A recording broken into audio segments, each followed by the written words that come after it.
नमस्कार प्रेक्षकांनो, लग्नानंतर होईलच प्रेम या मालिकेच्या येणाऱ्या भागामध्ये जबरदस्त असा ट्विस्ट येणार आहे. तर प्रेक्षकांनो, आत्तापर्यंत आपण बघितलं की रम्या आणि वसू यांनी आता जीवा, नंदिनी आणि काव्य आणि पार्थ या चौघांचं आयुष्य उद्ध्वस्त करून टाकलेलं असतं. तर प्रेक्षकांनो, त्यांनी आत्तापर्यंत केलेल्या गुन्ह्यांची शिक्षा मात्र नियती त्यांना लवकरच देणार आहे. सगळं काही करून सवरून मात्र नामानिराळे राहणारे रम्या आणि वसू आतापर्यंत कुणाच्याही नजरेत आलेले नाही आहेत. फोटो व्हायरल करण्यामागे नक्की कुणाचा हात आहे ही गोष्ट अजूनपर्यंत कुणाच्या नजरेतच आली नाही. म्हणजे इथे 16 डिसेंबरला सगळेजण आनंदी असताना, फॅमिली फोटोज बघत असताना काव्य आणि जीवा या दोघांचे अचानकपणे ते पर्सनल फोटो त्या प्रोजेक्टरवरती कसे काय दिसले याचा विचार आत्तापर्यंत कुणीही केला नाही. पण प्रेक्षकांनो, शेवटीला ही गोष्ट सविताच्या लक्षात आलेली असते. त्या घरामध्ये काम करणारी सविता, तिच्यासाठी देशमुखांचं घर म्हणजे स्वतःचं घर आहे आणि म्हणूनच प्रेक्षकांनो, ती त्या घरातल्या लोकांचा आणि घराचा फक्त चांगल्याचा विचार करते आणि तिनेच ही गोष्ट मानिनीच्या निदर्शनास आणून दिलेली असते. आणि तेव्हा मानिनी या संपूर्ण गोष्टीचा विचार करते आणि ती स्वतःहून या सगळ्याच्या मुळाशी जाऊन या गोष्टीचा छडा लावते. तेव्हा प्रेक्षकांनो, मानिनीच्या हाती आता खूप मोठे पुरावे लागलेले असतात आणि म्हणूनच तिने या सगळ्यांच्या मुळाशी असलेली महत्त्वाची व्यक्ती म्हणजे वसुंधरा आणि रम्या या दोघींनासुद्धा चांगला धडा शिकवते.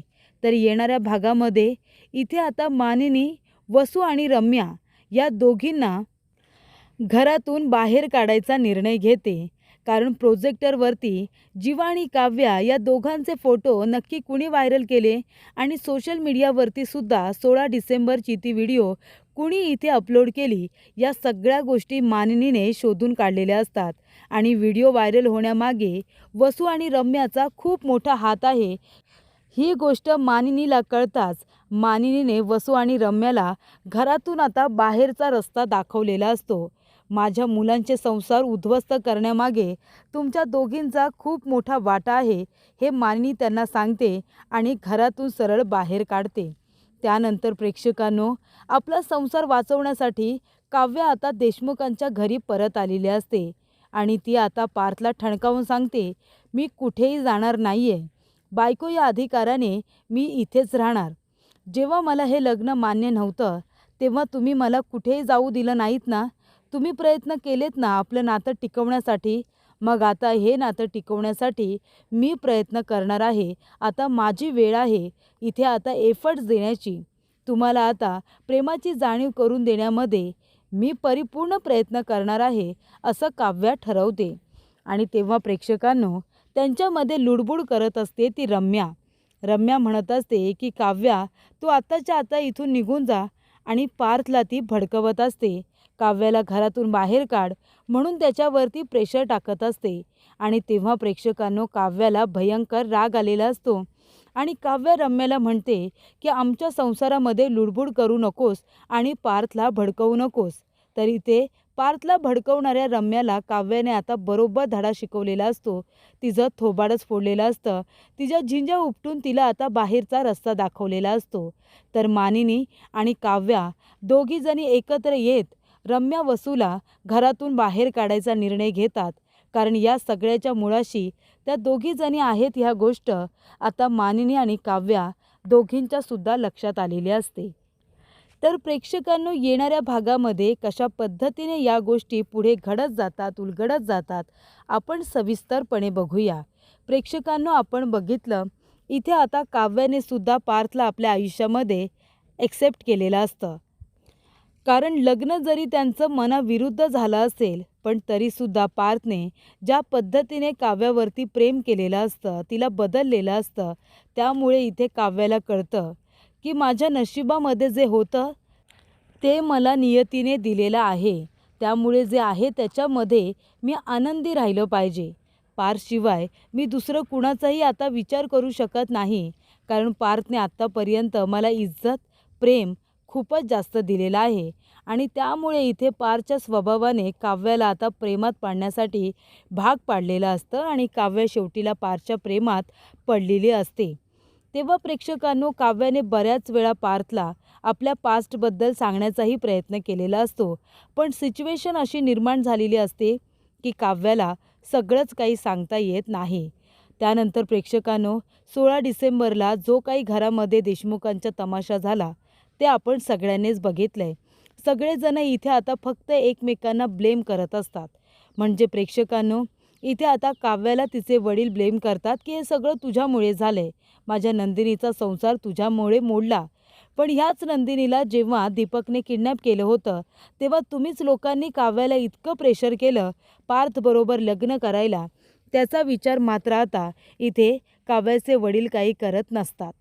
त्यानंतर प्रेक्षकांनो, इथे आता जीवा आणि पार्थ या दोघांमध्ये आता जे काही गैरसमज झालेले असतात ते जीवाला मिटवायचे असतात. पण पार्थ आता दुखावलेला असतो म्हणून तो काही जीवाजवळ बोलायला जात नाही.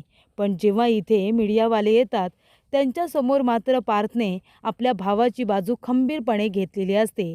त्यांच्यावरती होणारे आरोप हे सगळे त्याने फेटाळून लावलेले असतात. त्याचबरोबर प्रेक्षकांनो, जीवाने ठरवलेलं असतं की इथे पारदादा आणि नंदिनी या दोघांचा राग मी घालवण्याचा नक्कीच प्रयत्न करणार. तेव्हा प्रेक्षकांनो, इथे आता नंदिनीसुद्धा त्या महिलांसमोर काव्याची बाजू घेते. काव्याच्या तोंडाला काळं फासू देत नाही. तेव्हा ती नंदिनीला समजावते आणि म्हणते की तू जर ठरवलंस तर सगळं काही नीट होऊ शकतं. पण नंदिनीला आता काहीही नीट करायचं नाही आहे.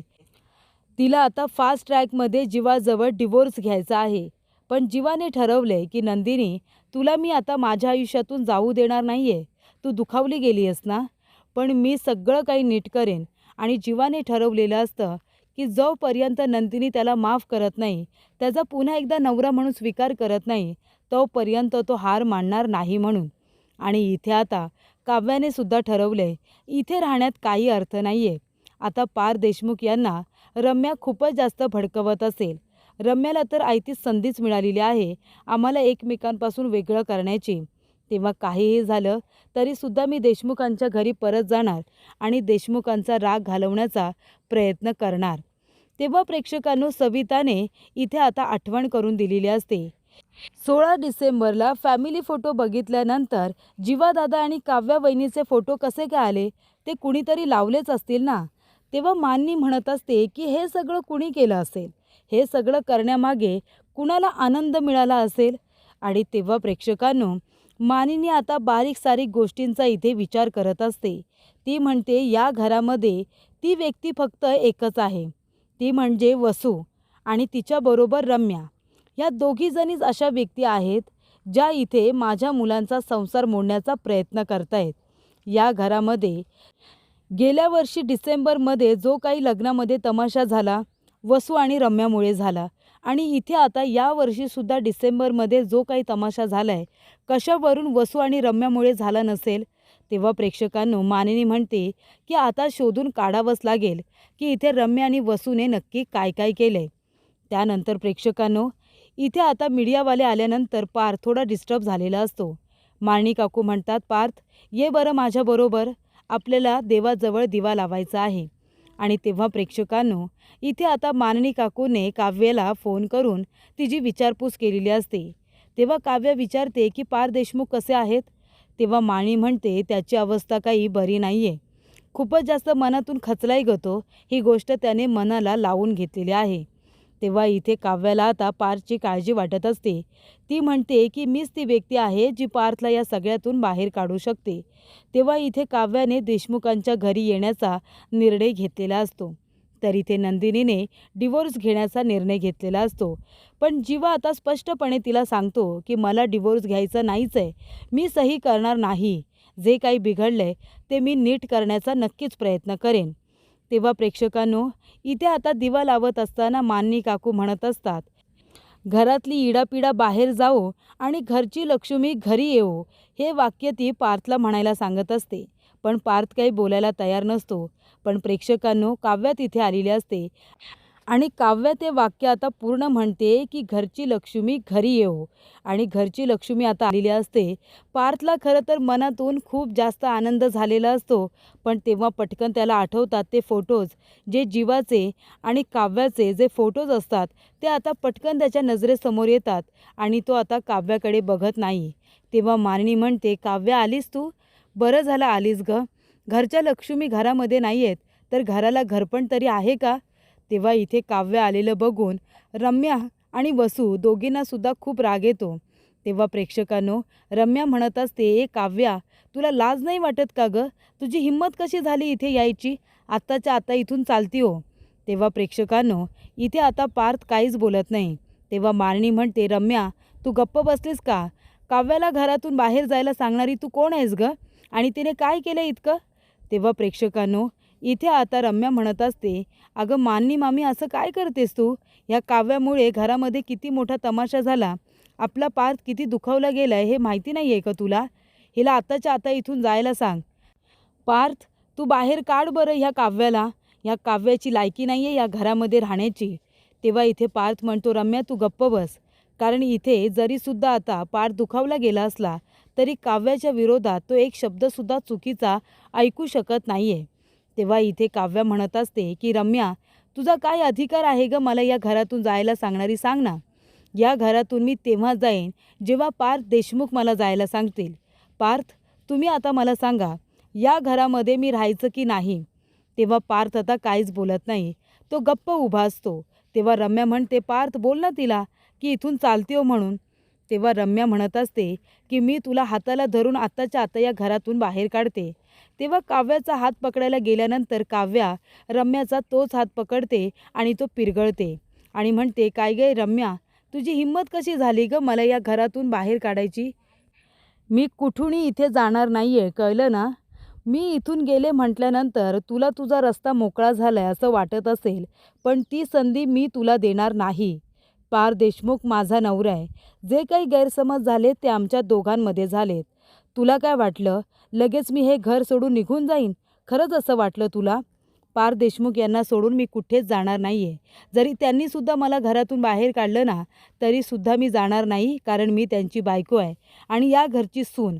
त्यामुळे माझा परिपूर्ण अधिकार आहे या घरामध्ये राहण्याचा. कळलं तुला?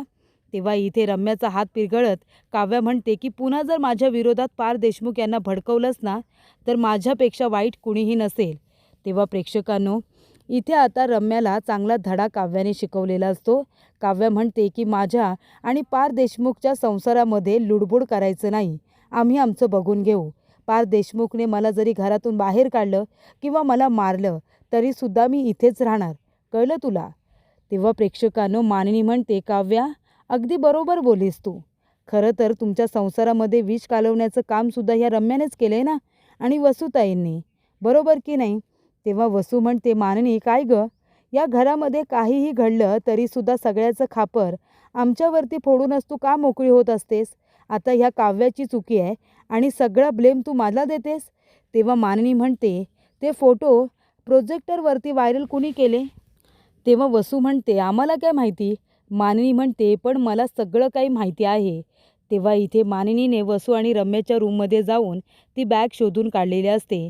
काही फोटोज तिला सापडलेले असतात आणि त्याचबरोबर त्यांनी जे सेलिब्रेशन केलेलं असतं, त्या इथे बिअरच्या बाटल्या, ग्लासेस, ते सुद्धा सगळे रूममध्ये असतात. तेव्हा मानिनी काकू म्हणतात की अच्छा, म्हणजे या सगळ्याच्या मागे वसुंधराच आहे आणि रम्या आहे. तेव्हा प्रेक्षकांनो, मानिनी म्हणते की काव्या, तुझ्या आणि पाच्या संसारामध्ये विष कालवण्याचं काम हे दुसरं तिसरं कुणी नाही तर वसुंधरा आणि रम्याने केलेलं आहे. तो व्हिडिओसुद्धा हिनेच व्हायरल केला आहे, कारण तुमचं बोलणं मी ऐकलं आहे. डिसेंबरमध्ये लग्नामध्ये सुद्धा तुमच्यामुळे तमाशा झाला आणि ते सगळं होऊन आता तुमचं पोट भरलं नाही, तर त्यांचे जे सुखी संसार सुरू होते ते मोडण्यासाठी तुम्ही इथे पुन्हा त्यांच्या सुखी संसारामध्ये विष पेरलत. लाज नाही वाटली तुम्हाला हे सगळं करताना? आणि हे सगळं करून तुम्हाला काय वाटलं की पार्थ आणि रम्याचं लग्न होईल? काव्या इथे पार्थच्या आयुष्यातून गेली तर पार्थ रम्याबरोबर लग्न करेल असं वाटलं तुम्हाला? पार्थचं काव्यावरती इतकं प्रेम आहे की तो कधीच रम्यावरती प्रेम करू शकणार नाही आणि लग्नसुद्धा करू शकणार नाही. कळलं तुम्हाला वसुताई? तेव्हा प्रेक्षकांनो, मानिनी म्हणत असते, बाद झालं. तुमच्यामुळे माझ्या कुटुंबाला खूप काही सहन करावं लागलं आहे. माझ्या मुलांना इथे त्यांचं मन मारून जगावं लागलं आहे. फक्त तुमच्यामुळे माझ्या मुलांनी खूप काही भोगलं आहे. पण आता नाही, आता बास झालं. तुम्ही या घरामध्ये दोघींनीसुद्धा राहायचं नाही. तुमच्याबद्दलचं सत्य मला कळलं आहे. हे फोटो तुम्हीच त्या फार्म हाऊसवरून घेऊन आलात ना? आणि इथे पार्थ आणि काव्याचा संसार मोडावा, नंदिनी जीवाचा संसार मोडावा, या घरामध्ये फक्त तुम्हाला दोघींनाच वाटू शकतं, बाकी कुणालाही नाही. तेव्हा आत्ताच्या आता या घरातून चालतं व्हायचं. तेव्हा काव्या म्हणते की रम्या, पार्थ आणि मला एकमेकांपासून वेगळं करण्यासाठी हे फोटोज तू घेऊन आलीस ना? माझ्यासाठी ते फोटोज आता महत्त्वाचे नाही आहेत. कारण ते नातं माझ्यासाठी कधीच मेलं आहे, ते कधीच संपलं आहे. मी माझ्या आयुष्यामध्ये तेव्हाच मूव्ह ऑन झाले होते जेव्हा जीवा आणि नंदिनी ताईचं लग्न झालं होतं. तेव्हापासून तो विषय माझ्यासाठी परिपूर्ण बंद झाला होता. आणि आता तर मी पार्थच्या प्रेमामध्ये आहे. त्यामुळे आता तर तू आणि पार्थ दोघेजण कधीच एकत्र येऊ शकत नाही. ते मी होऊच देणार नाही आहे. तेव्हा आताच्या आता इथून चालतं व्हायचं. तेव्हा मानिनी काकू आणि काव्या दोघीजणी मिळून इथे आता रम्या आणि वसू या दोघींनाही घरातून बाहेर हकलून देतात. फोटो व्हायरल करण्यामध्ये, त्या चौघांचे आयुष्य उद्ध्वस्त करण्यामागे वसू आणि रम्याचा खूप मोठा वाटा आहे, त्यांचाच हात आहे. ही गोष्ट मानिनी काकूंच्या लक्षात आलेली असते आणि मानिनी काकू म्हणतात की तुम्ही आमच्या घराला लागलेली वाळवी आहात. हळूहळू संपूर्ण घर माझं पोखरून टाकलं. त्यामुळे आता मी ह्या वाळवीला मुलासकट उपटून टाकणार आहे. आताच्या आता या घरातून चालतं व्हायचं, असं मानिनी काकूंनी रम्या वसूला सांगत त्यांच्या बॅगा आता घरातून बाहेर टाकत त्यांनासुद्धा रस्त्यावरती ढकलून दिलेलं असतं.